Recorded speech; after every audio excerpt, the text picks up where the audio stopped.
Morning class 10. We'll continue with the copy constructor.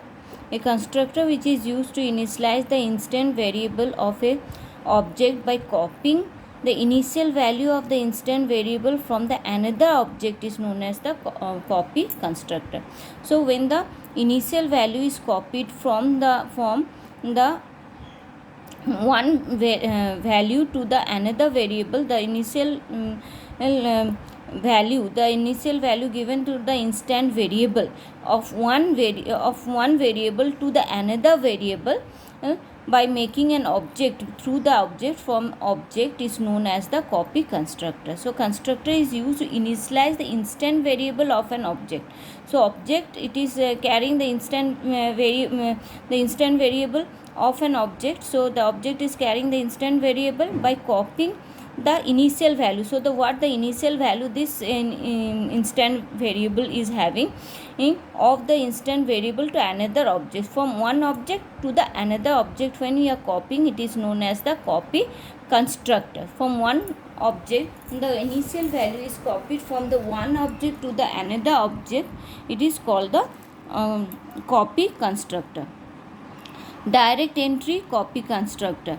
In this system, the initial value, so it is of two part, direct entry, and one more is the copy constructor by passing an object. So there are two types of copying a constructor.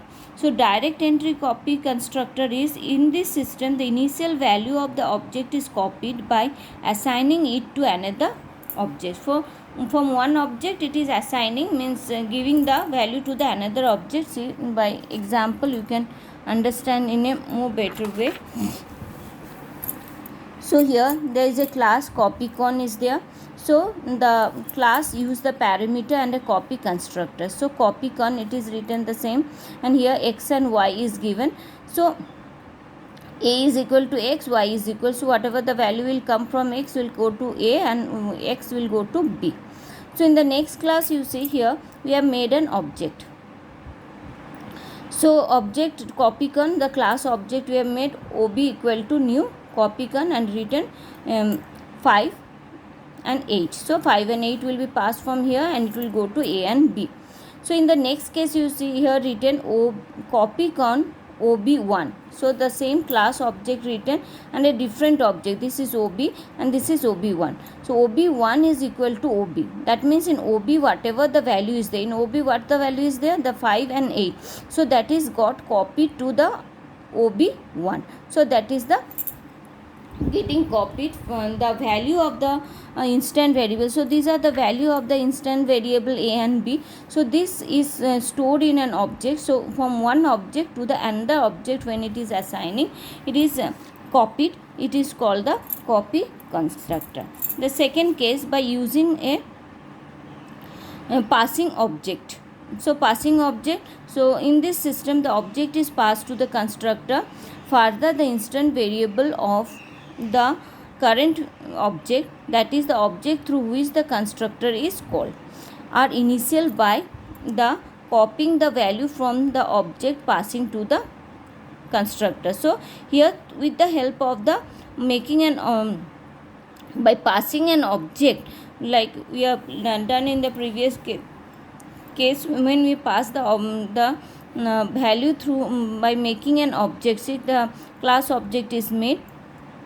So in that way also we can copy the value. Like here the class name is copycon, the initial value, the instance variables are a and b, and here the parameter is passed x and y, and its value is stored in a and b. Here another constructor is made, and here you see copycon p is there. So the class is made as the data type, and this is the object. So since class is the data type, so this becomes the object. So here you can see p dot a. So through p the value will come and get stored here dot a, and p again next value will come here and it will get stored and it will be passed to b.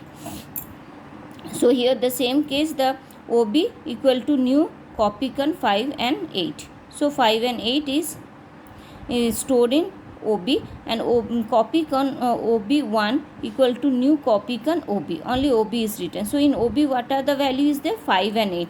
So 5 and 8 will go here. First 5 will come here, then the next the 8 will come here, and it will get stored in A and B. So this is the way it is done. The constructor is done by passing an object. So the copycon OB equal to new copycon 5 8 initialize the instant variable A and B of the object OB with 5 and 8 using the parameterized constructor. When the object OB is created, when OB is created, the object OB is referred to P. So in the object OB, so when the OB is created, so it is referring to the P. Referring to the P in the constructor copycon P, which is transfer the initial value of OB to the variable A and B of the object OB. So it is then passed to the transfer to the object OB1. So here you can see the OB is giving the value 5 and 8, it is there. So it is passing the value to the OB1, and through that OB1 it is going to the X and Y. So here you can see OB, it is giving the value, and here it is passed to the OB1, it is given, and it is again going to the variable A and B.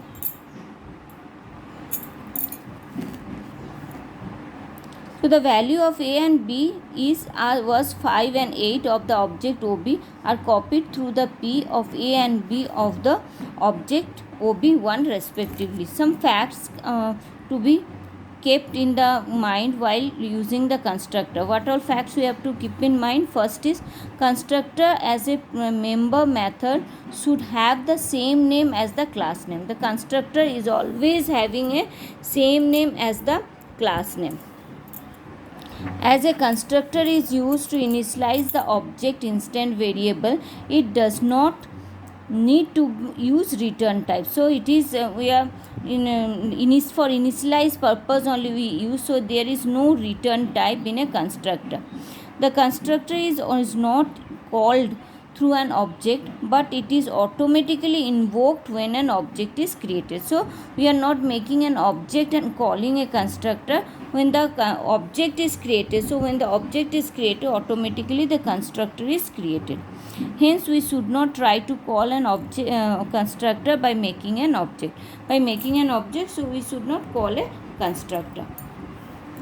Next, the constructor overloading. The process of using the same constructor with the same name but having a different types of parameter is known as the constructor overloading. So here class constructor is there, and it is the instant variable A and B is declared. So here you can see the same way as we have done in the function. Here a constructor, here there is another constructor, here there is third constructor. So it is object type, and here it is a parameterized type, and here it is a non-parameterized type, and all are having its same type of class name same. So here same, but here also how the compiler understand by seeing the parameter. So how the number and the type of parameter, by observing the number and the type of parameter, the values are passed. So next is the difference. It is very important difference between the constructor and the method. So constructor, it is having the same name as the class name, but the method is having a different name than the class name. The constructor does not need to call the main class, but the method is called in the main class. Constructor never have a return type value, but a function may or may not have a return. It may have or may not also have. Constructor are usually public, but the functions can be public or private. So in the next video, we'll continue with the programming.